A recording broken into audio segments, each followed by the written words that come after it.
sign hung crookedly from a single nail. The flickering lights. Anyway.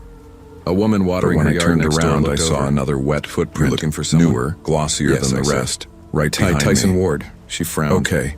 No I one's whispered, lived there for years. voice shaking. Place has been empty. If someone's since- here, you need to must be answer me. 2017. Some I vet moved owned toward it the before, nearest but he exam passed room. away. The door was Suicide, open just I a think. crack.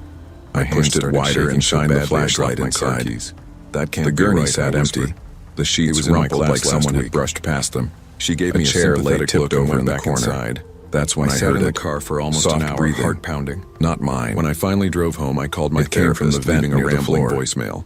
I knelt, He was real. trying to listen. I'm not imagining him. The sound stopped instantly, call me back. as if That it night knew I I couldn't was sleep. listening.